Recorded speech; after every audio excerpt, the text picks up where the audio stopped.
Ladies and gentlemen, boys and girls, this is Siddharth and we are going to talk about Road to Tokyo Game Show 2025, and it's my esteemed pleasure to have with me Mr. Abhir Das, who is the founder and chief business officer of PlaySuper. Ladies and gentlemen, Abhir Das. Abhir, how are you?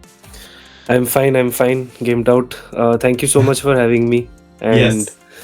it's a pleasure to be on your channel.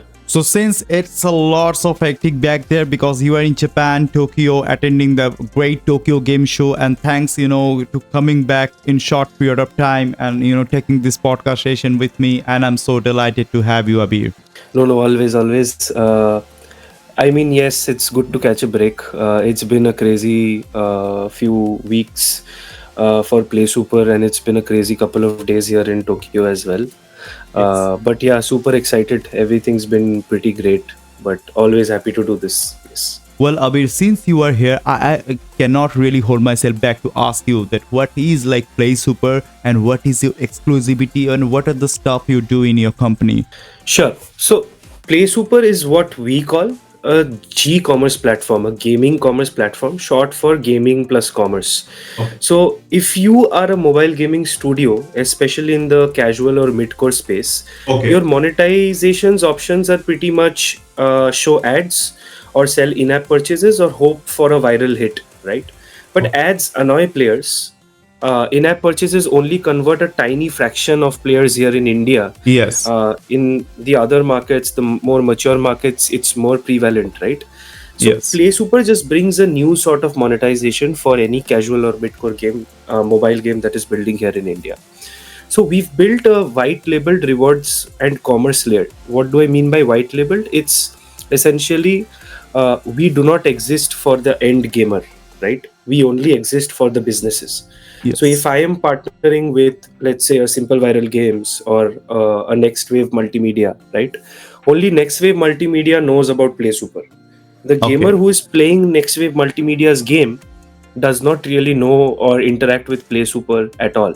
They only Okay. interact with our software, which is basically why we call ourselves white labeled. And once we plug into the other studio's application or platform, right, we become a natural extension to their platform. And this we do is because why we do this is because we are not building a community of our own. We are Okay. only interested in providing a tool, a very useful tool, which helps people who are building communities to monetize and retain their communities inside their product. So, So, yes. yeah, currently you are like serving for the mobile games or also the PC games as well. So we have integrations which can also work across PC games, but we Okay. are focused more on mobile games right now because we believe that commerce is more prevalent on mobile than it is on PC. Okay. And what we are essentially doing is we are allowing, we are working with the casual gaming market, which is Mm-hmm. more prevalent on mobile phones in a market like India. But right now we are also exploring synergies outside of India. So naturally it makes sense for us to also explore how this integration would look for PC games and for console games as well. But that's a long shot. Right now PlaySuper is laser focused on solving for mobile gaming studios because Okay. that's the go-to market strategy for us. And what we essentially do is that we the players who are playing the games Mm-hmm. where PlaySuper is integrated, the Mm-hmm. players can earn points or in-game economy as we call it, right? Okay.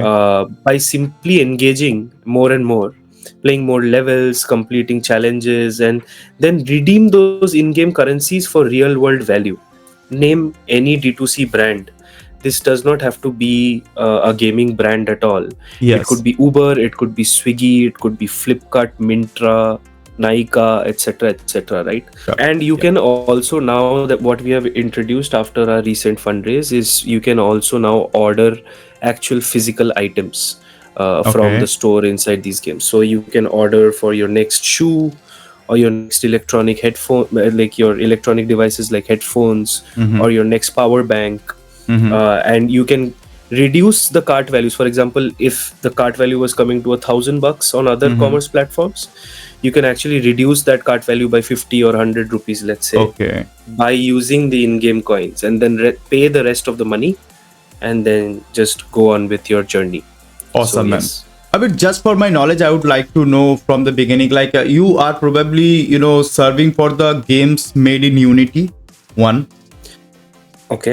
Yeah. Second, are you using some kind of course, SDK, to implement in that particular game? And the third question will be, again, a three question. Please do answer. The third question will be, will this thing hamper the player's experience as a gamer, or player wouldn't even know that this is running in background, but still they can earn those coins and get some gifts, right? I think brilliant questions and very, very relevant questions. Thanks for asking me. Makes my job much easier to explain, right? So, coming to the first question, we integrate across all platforms, right? So, if the game is built on Unity, even if it's an HTML5 game, if it's built on Poco Stack, if it's built on any other engine, it doesn't really matter. We have made it iOS, Android, we have made it compatible for any kind of platform to integrate us, right? Or application to integrate us. Yes. Second thing, I think your question was, it's an SDK or an API, right? So we have both the options, right? So essentially, the PlaySuper SDK is when you want to use entire suite of services which comes along with PlaySuper. But we also have individual PlaySuper APIs which games can use. So for example, if a platform already has an existing store, for example, Router has a shop, or Cajun has a shop, right? So if you want to power your shop via our APIs, that's also possible for you. So we have taken both the approaches, because it is very important for us to keep in mind that studios, gaming studios, especially the ones who are huge in terms of scale, they don't really like to take the SDK approach, or they are not really willing to kind of implement too many SDKs, external SDKs onto their product. So keeping that in mind, we also have APIs which can work and scale across products. So yes.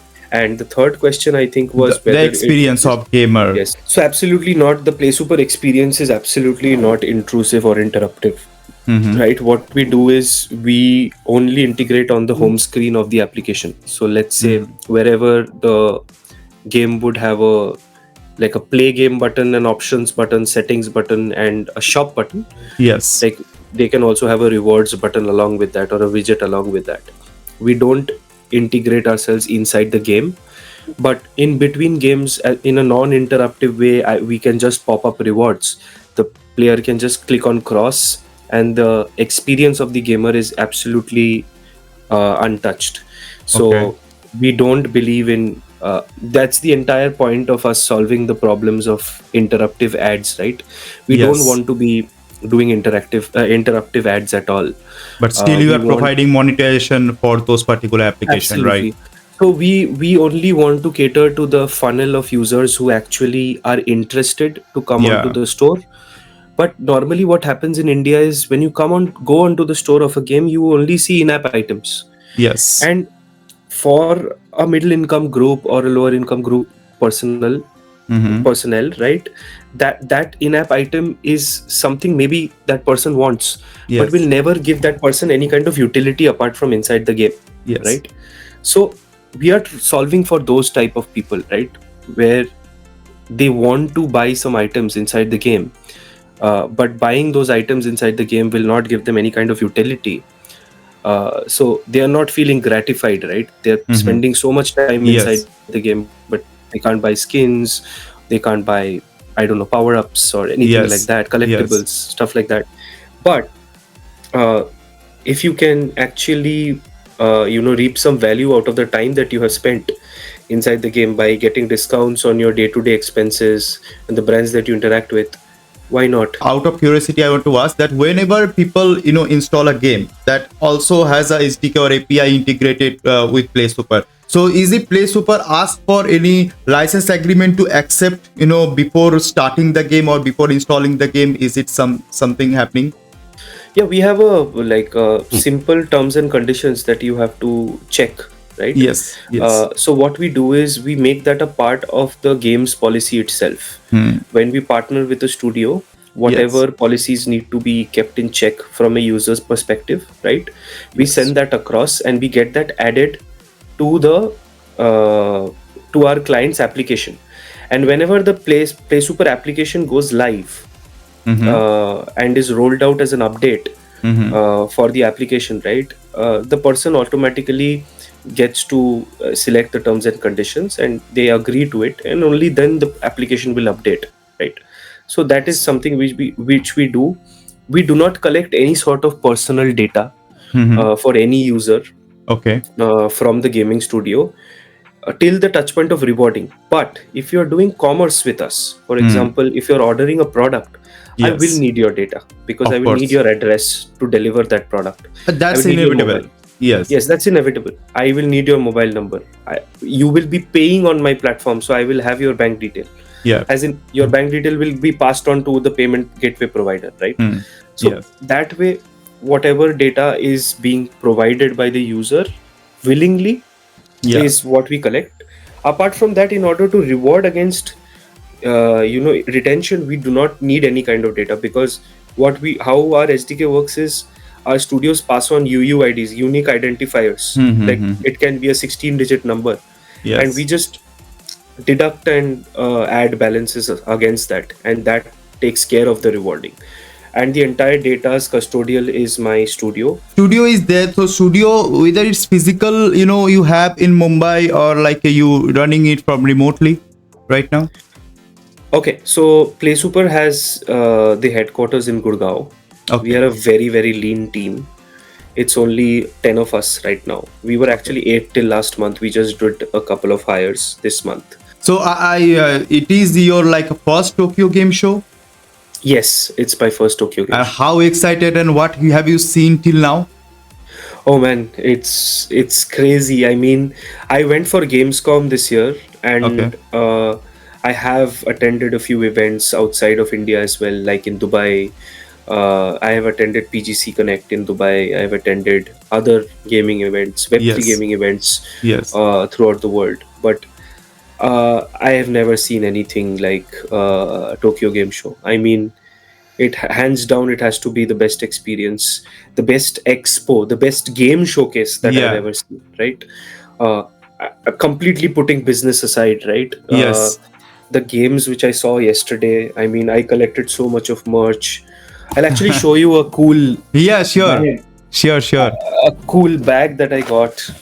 Okay. Oh, yeah. So It's a neon. this is by this is by the studio called Ananta, right? And for giving out a tweet, for putting a tweet, they were giving out this bag, and inside this bag I collected a lot of stuff.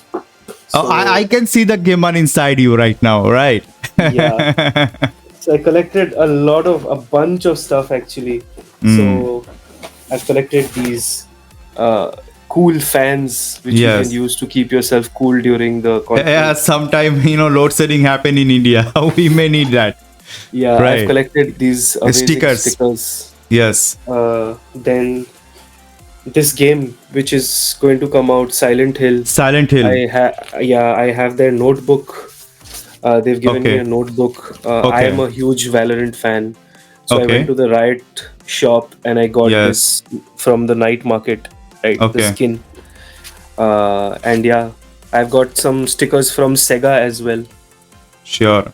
Okay. So these have been pretty, like, the gamer in me has just the child in me has just been reborn yesterday when I went to the conference. I can see your excitement on your eyes, right? Absolutely. That's why actually we gamer visit the events not only for business but also for the goodies and all the stuffs, and we get to know many more games, and sometimes we get rewarded for visiting studios, right? And that's the best part. So Abhir, absolutely, we have like a pretty time constraint because LinkedIn allow only 15 minutes of video. So I would definitely like to conclude here also. But again, I would really would like to welcome you for a full-fledged podcast, probably after the TGS or when we meet in IGDC. So let's do it and let's have 100%. it a go. Right. 100%, bro. Okay. So thank you, Abhir, for joining in. And it's my esteemed pleasure to have you, and have an amazing TGS and have a great day. Thank you so much. Bye-bye. Yeah.